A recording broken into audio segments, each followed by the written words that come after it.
Datanglah orang Zif kepada Saul di Gibea serta berkata, Daud menyembunyikan diri di bukit Hakila, di padang belantara. Lalu berkemaslah Saul dan turun ke padang gurun Zif dengan 3.000 orang yang terpilih dari orang Israel untuk mencari Daud di padang gurun Zif. Berkemahlah Saul di bukit Hakila yang di tepi jalan di padang belantara, sedang Daud tinggal di padang gurun. Ketika diketahui Daud bahwa Saul datang mengikuti dia ke padang gurun, disuruhnyalah pengintai-pengintai, maka diketahuinyalah bahwa Saul benar-benar datang. Berkemaslah Daud, lalu sampai ke tempat Saul berkemah. Waktu Daud melihat tempat Saul berbaring dengan Abner bin Ner, panglima tentaranya, Saul berbaring di tengah-tengah perkemahan, sedang rakyat berkemah sekelilingnya. Berbicaralah Daud kepada Ahimelech orang Het itu, dan kepada Abisai anak Zeruya, saudara Yoab, katanya, Siapa turun bersama-sama dengan aku kepada Saul ke tempat perkemahan itu? Jawab Abisai, Aku turun bersama-sama dengan engkau. Datanglah Daud dengan Abisai kepada rakyat itu pada waktu malam.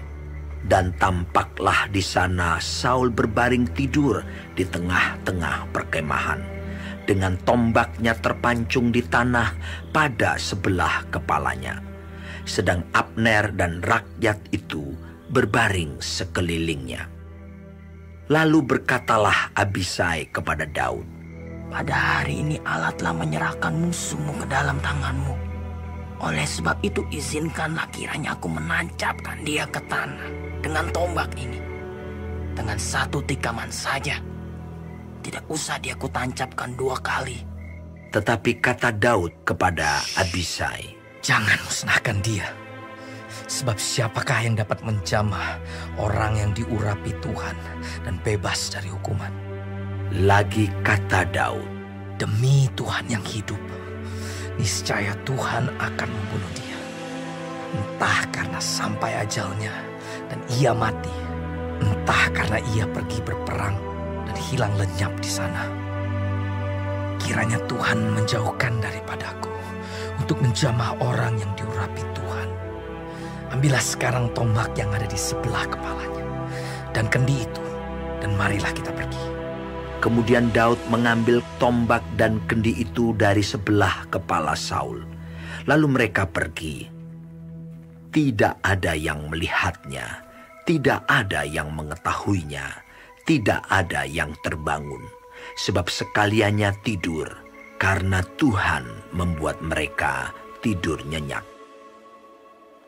Setelah Daud sampai ke seberang, berdirilah ia jauh-jauh di puncak gunung, sehingga ada jarak yang besar antara mereka. Dan berserulah Daud kepada tentara itu dan kepada Abner bin Ner, katanya, Tidakkah engkau menjawab, Abner? Maka jawab Abner, katanya, Siapakah engkau ini yang berseru-seru kepada raja? Kemudian berkatalah Daud kepada Abner, Apakah engkau ini bukan laki-laki? Siapakah yang seperti engkau di antara orang Israel? Mengapa engkau tidak mengawal tuanmu raja? Sebab ada seorang dari rakyat yang datang untuk memusnahkan raja, tuanmu itu. Tidak baik hal yang kau perbuat itu. Demi Tuhan yang hidup, kamu ini harus mati. Karena kamu tidak mengawal tuanmu, orang yang diurapi Tuhan itu. Sekarang, lihatlah, di mana tombak raja dan kendi yang ada di sebelah kepalanya. Saul mengenal suara Daud. Lalu ia berkata, Suaramu kah itu, anakku Daud? Jawab Daud, Suaraku, tuanku raja.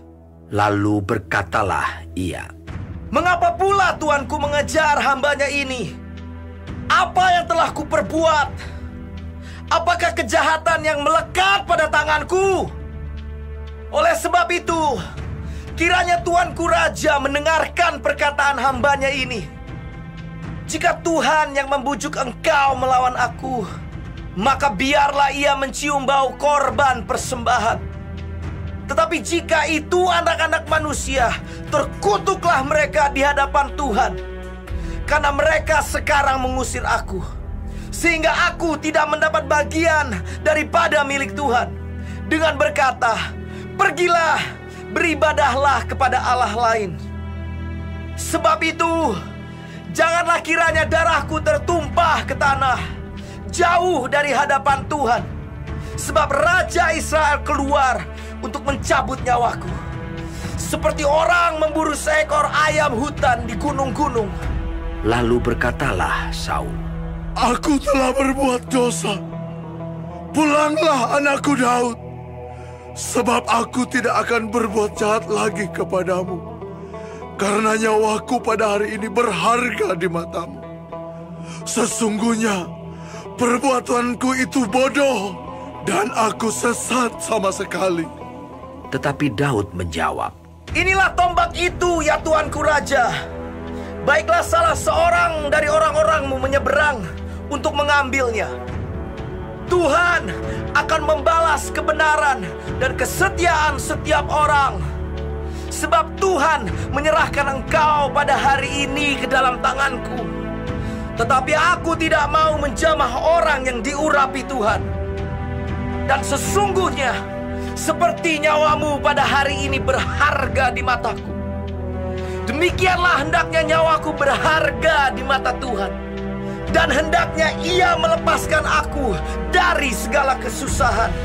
Lalu berkatalah Saul kepada Daud, Diberkatilah kiranya engkau, anakku Daud. Apa jua pun yang kau perbuat, pastilah engkau sanggup melakukannya. Lalu pergilah Daud meneruskan perjalanannya, dan pulanglah Saul ke tempatnya.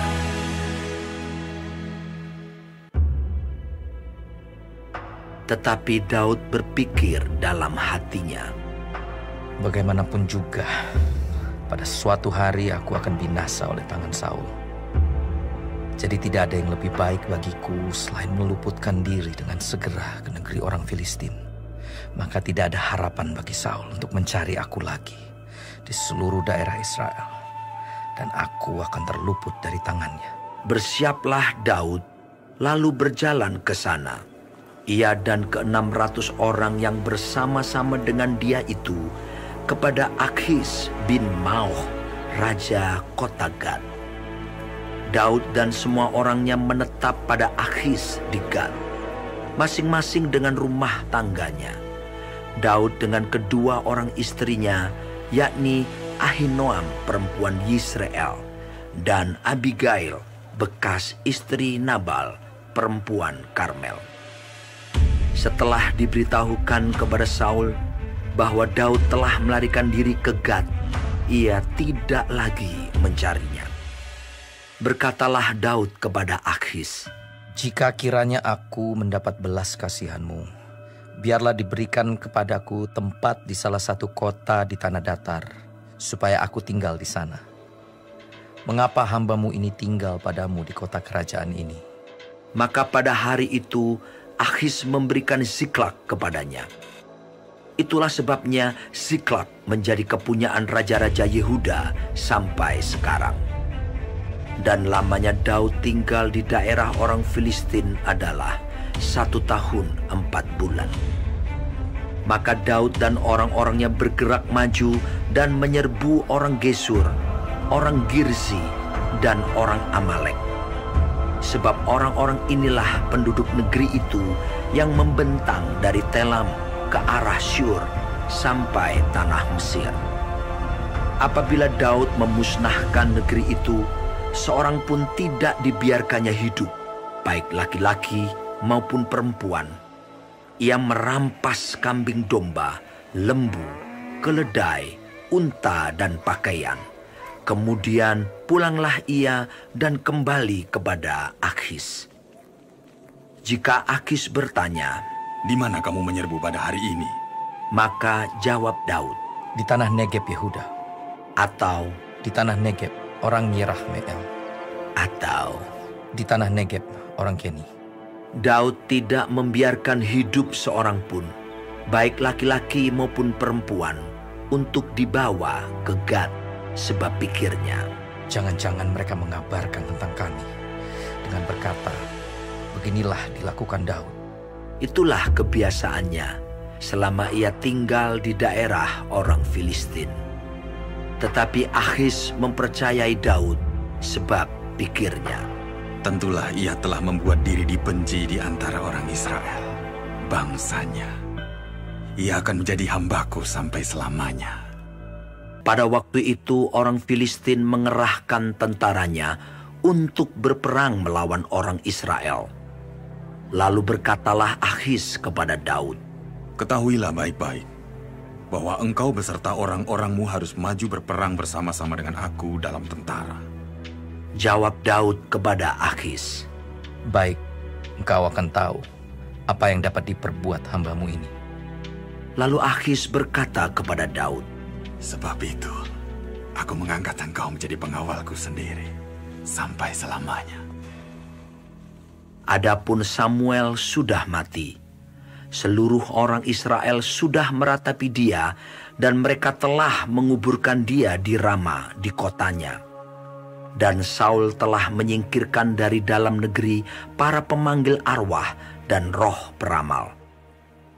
Orang Filistin itu berkumpul, lalu bergerak maju dan berkemah dekat Sunem.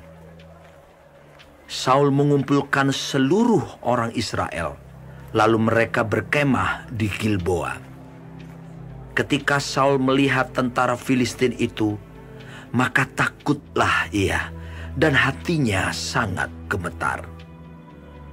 Dan Saul bertanya kepada Tuhan, tetapi Tuhan tidak menjawab dia, baik dengan mimpi, baik dengan Urim, baik dengan perantaraan para nabi.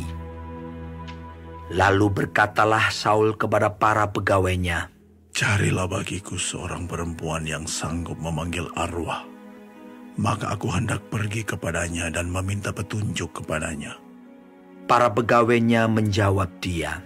Di Endor ada seorang perempuan yang sanggup memanggil arwah. Lalu menyamarlah Saul, ia mengenakan pakaian lain, dan pergilah ia dengan 2 orang. Ketika mereka pada waktu malam sampai kepada perempuan itu, berkatalah Saul, Cobalah engkau menenung bagiku dengan perantaraan arwah, dan panggillah supaya muncul kepadaku orang yang akan kusebut kepadamu. Tetapi perempuan itu menjawabnya, Tentu engkau mengetahui apa yang diperbuat Saul, bahwa ia telah melenyapkan dari dalam negeri para pemanggil arwah dan roh peramal. Mengapa engkau memasang jera terhadap nyawaku untuk membunuh aku? Lalu bersumpahlah Saul kepadanya demi Tuhan, katanya, Demi Tuhan yang hidup, tidak akan ada kesalahan tertimpa kepadamu karena perkara ini. Sesudah itu bertanyalah perempuan itu, Siapakah yang harus kupanggil supaya muncul kepadamu? Jawabnya, Panggillah Samuel supaya muncul kepadaku. ketika perempuan itu melihat Samuel, berteriaklah ia dengan suara nyaring. Lalu perempuan itu berkata kepada Saul demikian, Mengapa engkau menipu aku? Engkau sendirilah Saul. Maka berbicaralah raja kepadanya. Janganlah takut. Tetapi apakah yang kau lihat? Perempuan itu menjawab Saul, Aku melihat sesuatu yang ilahi muncul dari dalam bumi. Kemudian bertanyalah ia kepada perempuan itu. Bagaimana rupanya? Jawabnya, Ada seorang tua muncul berselubungkan jubah. maka tahulah Saul bahwa itulah Samuel. Lalu berlututlah ia dengan mukanya sampai ke tanah dan sujud menyembah. Sesudah itu berbicaralah Samuel kepada Saul. Mengapa engkau mengganggu aku? dengan memanggil aku muncul. Kata Saul, aku sangat dalam keadaan terjepit. Orang Filistin berperang melawan aku, dan Allah telah undur daripadaku. Ia tidak menjawab aku lagi, baik dengan perantara nabi maupun dengan mimpi. Sebab itu aku memanggil engkau, supaya engkau memberitahukan kepadaku apa yang harus kuperbuat. Lalu berbicaralah Samuel. Mengapa engkau bertanya kepadaku, padahal Tuhan telah undur daripadamu dan telah menjadi musuhmu? Tuhan telah melakukan kepadamu seperti yang difirmankannya dengan perantaranku, yakni Tuhan telah mengoyakkan kerajaan dari tanganmu dan telah memberikannya kepada orang lain, kepada Daud. Karena engkau tidak mendengarkan suara Tuhan dan tidak melaksanakan murkanya yang bernyala-nyala itu atas Amalek, itulah sebabnya Tuhan melakukan hal itu kepadamu pada hari ini. Juga orang Israel bersama-sama dengan engkau akan diserahkan Tuhan ke dalam tangan orang Filistin. Dan besok engkau serta anak-anakmu sudah ada bersama-sama dengan Daku. Juga tentara Israel akan diserahkan Tuhan ke dalam tangan orang Filistin. Pada saat itu juga rebahlah Saul memanjang ke tanah, sebab ia sangat ketakutan oleh karena perkataan Samuel itu. Juga tidak ada lagi kekuatannya, karena sehari semalam itu ia tidak makan apa-apa. Perempuan itu mendekati Saul lalu melihat bahwa Saul sangat terkejut. Kemudian berkatalah perempuan itu kepadanya, "Lihat, budakmu ini telah mendengarkan permintaanmu. Aku telah mempertaruhkan nyawaku dan mendengarkan perkataan yang kau katakan kepadaku. Oleh sebab itu, kiranya engkau pun mendengarkan permintaan budakmu ini. Izinkanlah aku menyajikan kepadamu sepotong roti. Makanlah supaya ada kekuatanmu apabila engkau berjalan pula." Tetapi Saul menolak dan berkata, "Aku tidak mau makan." Tetapi ketika para pegawainya serta perempuan itu juga mendesak, maka didengarkannyalah permintaan mereka. Lalu bangkitlah ia dari tanah dan duduk di balai-balai. Perempuan itu mempunyai seekor anak lembu tambun di rumahnya, maka segeralah ia menyembelih itu. Ia mengambil tepung, diremasnya, dan dibakarnya menjadi roti yang tidak beragi. Dihidangkannyalah semuanya itu ke depan Saul dan ke depan para pegawainya. Lalu mereka makan. Kemudian bangkitlah mereka dan pergi pada malam itu juga. Yesus, Raja yang berbeda, bukan hanya berjanji, tapi rela mati. Yesus, Raja yang berbeda,